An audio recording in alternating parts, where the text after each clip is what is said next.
Hello everybody and welcome back to LMM, and if you're enjoying what you're seeing on the chat at the moment, how about giving this video a like and maybe subscribing to the channel to help us grow, and perhaps even check out our Patreon. Today we return for episode 5 of the Building a Modular Railway Challenge, and everything's getting a bit tense now because it's less than a week until this layout needs to be assembled and scaffolded, and some of us haven't even started our wiring yet. And this series is sponsored by our friends over at Grange & Hodder, who supplied us with all of the boards that you'll see in this series. They make an amazing variety of baseboards, which takes the stress and anxiety out of making a solid start for your model railway. So go check out the website, it's over in the video description, and see some of the things that they make. This episode is also sponsored by our friends over at Cut Creative, who make a simply stunning array of high detail kits for multiple of scales, including 00 and N. They really do have to be seen to be believed, are easy to put together, and have a wonderful high level of detail. Just look at that. So a big thanks for them for helping out with this project, and go to their website to see the sheer variety of kits available. And with that, I guess I should do some wiring. Tighten up and that. So that's going to lead to a plug that I don't have here, but then I've got to link that to the power that goes here, and to that one to a plug in that far corner over there. Unlike some of my companions, my wiring setup was rather complex. I had both a red and a black wire to deal with, which basically was going to run from one end of the board to the other, going to my droppers in the middle. And that was about the length of how complex my wiring was. And that I was pretty happy with, because it meant I was able to deal with it pretty quickly. Now, because wire is all springy, it's not quite where I wanted it to be, so I'm going to have to get the glue gun out, glue these in position before I can work out the spur that goes from that, and then to the thing there. Now, if any of you are electrical engineers, I suggest you look away now to save yourself an aneurysm, because this is not the way that you should do wiring. In fact, the amount of flack I've got off Charles for doing it like this is, excessive. This is not the way to do it. I stress that, but in times of need, this has worked quite well. And it allowed me to know how much wire I needed to do my next section, and then I could connect up my droppers and connect it to my next chock block, because I'm not a complete Philistine and was at least using chock block so I could check my connections. With the length found, I could do the rest of my wiring and route it to the other side of my board. So I now had my 3 droppers, the one at each end and the one in the middle, connected up, and 2 spurs going ready for the awaiting plugs. So there we go, that is the wiring complete. That runs off to the banana plug I haven't got, that comes all the way around there, comes down to this, goes to the feed and the track, goes there to the other feed of the track, and disappears off to the other banana plug. Why did I do it like that and go all the way around? Actually, I don't know. And with the wiring complete on the main layout, I figured I might as well make a start and get the 009 wired up as well. And as Charles had moaned so much about the way I'd done my wiring before, I decided to spite him. Just a little bit of glue, doing it in. I've cut this wire way too long, but I can trim that and make it better. So this feed will go to that, so I can disconnect it from that one, and then this is my main feed that powers everything. Now, I also have to come clean with you guys, because last time I lied. I said I'd got 009 working perfectly, and what I actually had was it shuttling from the scenic area to a short section of track either side of the scenic section. And when I went to connect that short section of track up to the rest of the loop, it all went terribly, terribly wrong. So, here we go again. Take that one off. Take that one off. Take that one off. That one came off. Right, hopefully this time it's going to work. Behold my devastation of failed attempts to make the bit of railway go from this bit to that bit or that bit. I've been playing with this until I got a light this morning. And I still can't make it work. I'm not saying I've made mistakes by doing this, but I've made terrible mistakes and I hate myself. What I'd ended up doing, dear viewer, is in my attempt to get it to all line up and be a continuous run, I'd made it worse. It's been a bit of a nightmare. I have made mistakes and now I'm very behind with the rest of the build. So there was only one viable option left. Devastation, break it apart, start again. So I had it fail again. I've got bored with the system and decided to start disassembling and pulling things apart. What I'm going to do now is take one of these, which is just wide enough to take a bit of track, and install it just thus. Now if I install it just thus, it will be a straight bit connected, so there'll be no additional pulling of angles or anything else silly to pull the track out of shape. And then I can stick it down to this piece and it'll be stuck forever, and then I can start manipulating it beyond that. Now I think that's clever. So this is now going to go in there, and come through and be flush with that like so, and come to here. So I need to cut up that thing to go this. But first I had to remove yet more of my baseboard to make room for the railway's new route, and then I could attach my new support, and that's one side done. Excellent. So that will now give enough clearance for a train to come through there. We'll take that back here and we'll put that on there, and that will glue that like that. Right, new plan coming together. Meanwhile, having continued to test clearances to the point of madness, Loz had suddenly realised what a massive project he had and how little time he had left. I might need some help. I know who to call. Lawrie! Yep.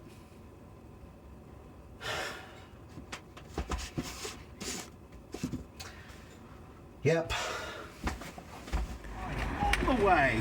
And having been released from the shed where Loz keeps him, Larry was put to work.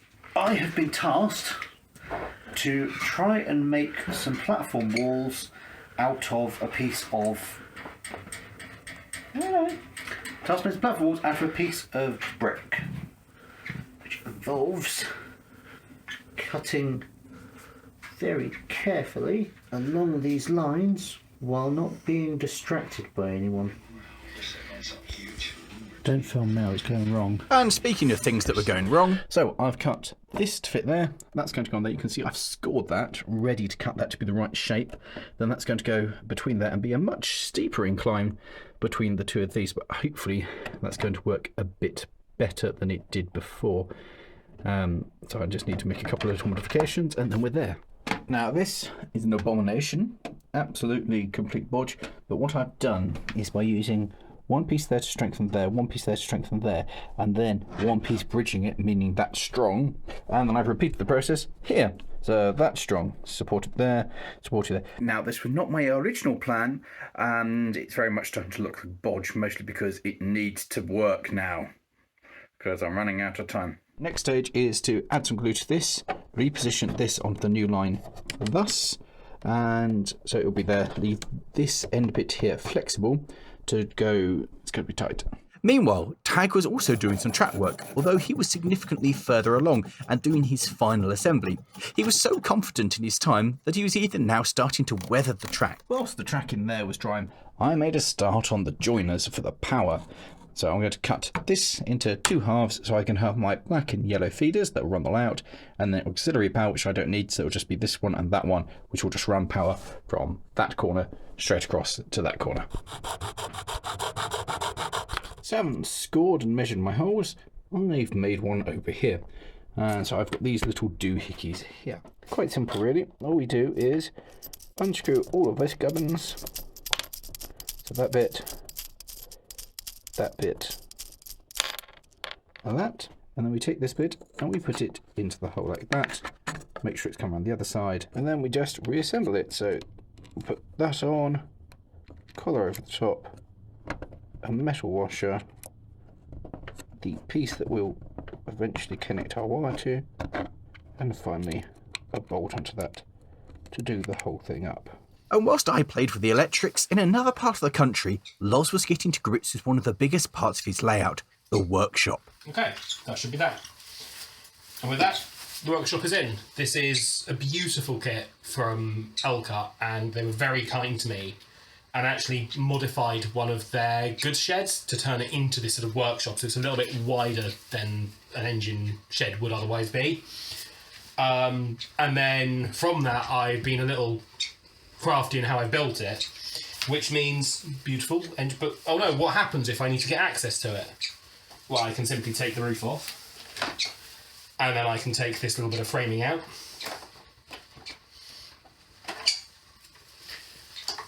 and now I can access inside it. Alternatively, I can take this section of wall out, which, yes, I still need to do the windows. They're painted and they're ready to go. I just need to cut them out, attach them to the glazing and get them in, but all in time. And now I can put the roof back on, something like that, and then put the roof itself on. And now we have a complete shed, but with a viewing window, so that people can see what's in there and going on from the viewing side of the modular. I don't know if I'll actually do that or not on the show, but I think it's cool at least. I too had moved away from the track. So one thing I have noticed is my little test locomotive here is a little reluctant to do anything. There we go. So I think that what I'm going to do, as it also refuses to go backwards, is I'm going to take that off, and what I'm actually going to do is replace this with a Kato chassis, because these little things are brilliant.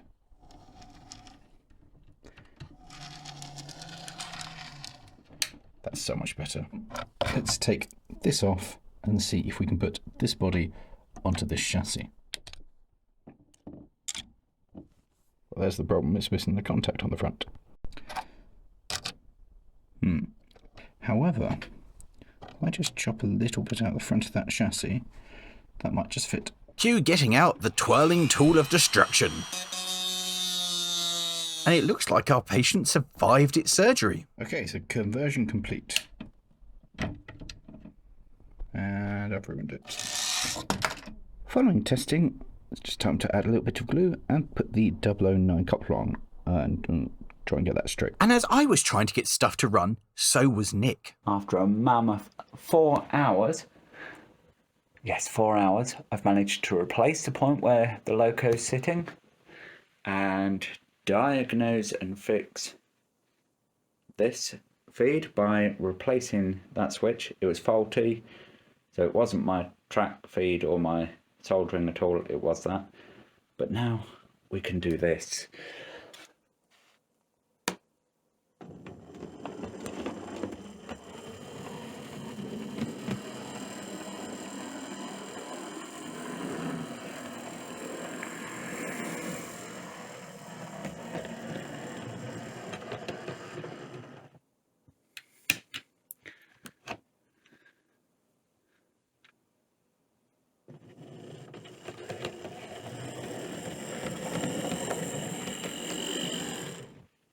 It all works, apart from this one stretch here, which, as you can see, isn't attached. So, I best get on with fixing that in another time, and then it's on to scenery, because we haven't got long left. Leaving Nick to carry on testing his layout, I wonder what Loz is up to. I'm cutting out windows for the workshop. It's incredibly riveting entertainment, I'm sure. I assume there's some sort of action-y music being played in the background of this shot. Okay, cue the music.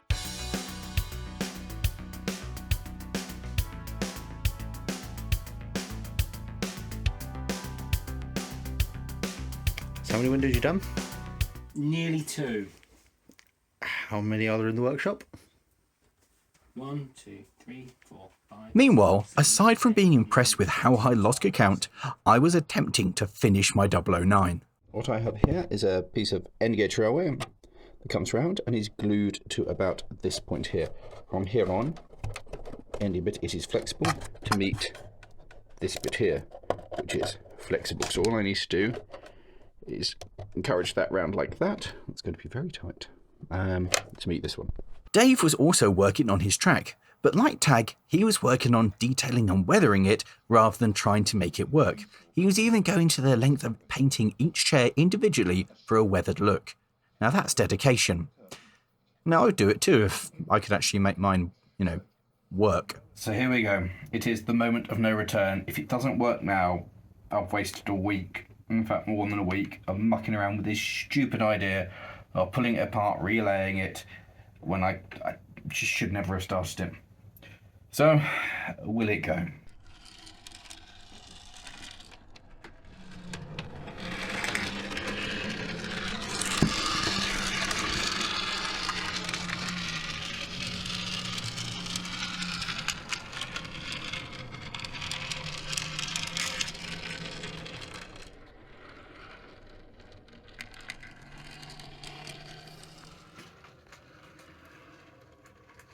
actually works.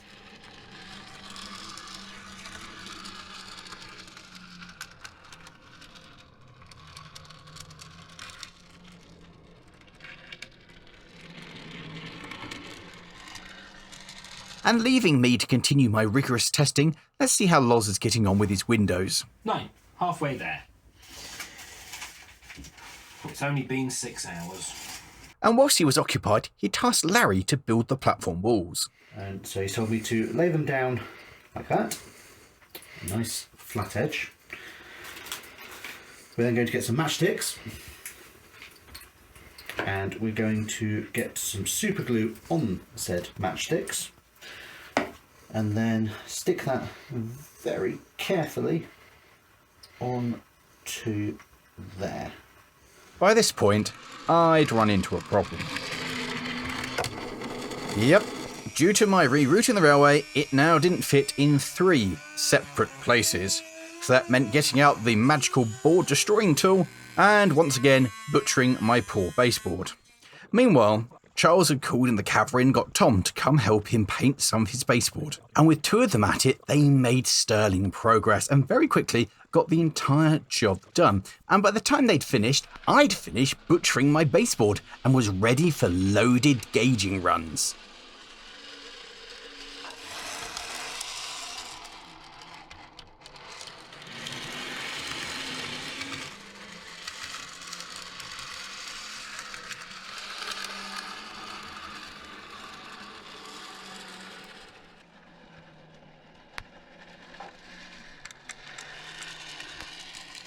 Well, it has taken an exceedingly long time, but the 009 is now fully functional and works as I intended. The downside is I am now 2, maybe 3 weeks behind where I wanted to be. In fact, everything's coming rather tight for getting it all done for the show. So it's now time for mass panic. And whilst I panicked, Loz was still cutting windows out. 19. Wait. So, I have been given the task of putting structural reinforcement to the side of the station so that hopefully when we put it in place it doesn't just kind of keel over. So this is putting matchsticks up the side, which is what the station's going to sit on, and then gluing little bits of matchstick onto there to make a frame to hopefully a bit stronger. And speaking of structure, it was time for me to do some structural engineering of my own. These strips of card might not look like much, but these are what are going to form the skeleton of my scenic area. It's all going to get covered in several layers of papier-mâché, but this is a turning point because I'm now starting to work on the scenic area with, not a huge amount of time to go. And this took a very long time to make the lattice work. But soon enough, it was complete. The skeleton to my landscape. And whilst I'd actually been achieving something, Charles too had been constructing a component. This was the board in which all of his lights and switches are going to go for the main control module, and he was getting it laser cut. And that is something very cool. That is cutting edge technology, literally. And watching the machine just burn out the holes and mark everything was just a fascinating thing to watch. And also it means that everything is exactly as he planned it in his diagram, and it's all far better than he would ever have made using his own hands and tools. And speaking of using one's hands, I was now finally starting to put the papier-mâché down and create my landscape. It was hugely exciting seeing this landscape that I'd planned slowly become manifest. And obviously it was taking a very, very long time. And this was the first of many, many layers that I was going to have to put on to give the board some actual strength. And meanwhile, Loz was still working on windows. So now that I've cut out all 7,364 of these windows, the next thing is to glaze them. Now, the easiest way to do this, as far as I can tell, is I have just a sheet of clear plastic. I don't know if you'll probably see that. And then I'm using glue and glaze, which is a special glazing glue that dries crystal clear, according to the label anyway. We'll see how that turns out. So I'm just taking each window, putting a few dabs of glue on it and stuffing it on the plastic. once it's dry, I will then cut around the windows and hopefully we'll have glazed windows. While Loz gets on with other bits and pieces, he's left me to paint the sidewalls for the station. So what I'm doing currently is I'm using some of this to slow down how quick paint dries, along with an off-white paint to be the mortar in the middle. I've been told to paint it on quite thick like this, and then we wipe it away with a tissue. And having wiped that away, gets mortar lines filled and a little bit across the bricks to weather it, apparently. You know what? Based on the technique that Larry'd been using, I did not expect that to come out looking that good. That's a really easy technique for a very effective. That's brilliant. And as I finish applying my first coat of papier-mâché, that's where we're going to leave this episode. So join us next time to see how we get on, because by this time next week, it will all be over. So things are getting right up to the line. Will the layouts be finished? Will it all go together? Only time will tell. And if you have enjoyed this one, how about clicking over there for the first episode where we outlay the whole project, or down there for the last episode, or over there for the episode before that. And we hope to see you guys over at the Statfold Barn Model Railway Show. You can click there to see what it was like last year and get a flavour for what's to come. Hope to see you guys there, and see you next time. Let me know in the comments below if you think it's going to make it. Ta-da!